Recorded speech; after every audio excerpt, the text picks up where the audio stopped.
వెళ్ళి శివ ప్రదక్షిణం చేసి మీరు ఏమీ చెప్పకండి. మీరు చెప్పగలిగినంతసేపు శివాలయం అరుగు మీద కూర్చుని శివ శివ శివ శివ శివ శివ ఇదొకటే. ఒక 42 రోజులు ఈ దరిద్రాన్ని మీ కష్టాలని అనుభవించి చూడండి అన్నారు. మీరు నమ్ముతారా? ఆ వ్యక్తి నా దగ్గరికి వచ్చి నా జీవితంలో ఆశించని రీతిలో నా జీవితానికి ఒక కొత్త మలుపు తిరిగిందండి, నేను వరంగల్ వెళ్ళిపోతున్నాను, నేను సెటిల్ అయిపోతున్నానని చెప్పాడు. ఆ వ్యక్తే నాకు ఈ మధ్యనే మళ్ళీ ఫోన్ చేసి, కోటేశ్వరారు ఇప్పుడు నేను ఎంత ఆనందంగా ఉన్నాను అనండి, ఒక్కసారి మీరు ఏమైనా వరంగల్ వస్తారేమిటండి ఉపన్యాసాలకి, మీ దర్శనానికి వద్దాం అనుకుంటున్నాను, నేను కూడా కాకినాడ అన్నాడు.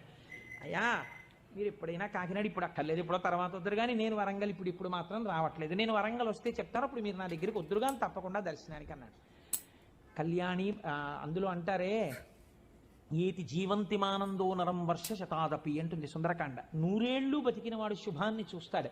అందుకే తొందరపడి ఏదో సమస్య ఉందని ఆత్మహత్యలు చేసేసుకుంటాం ఇలాంటి మాటలు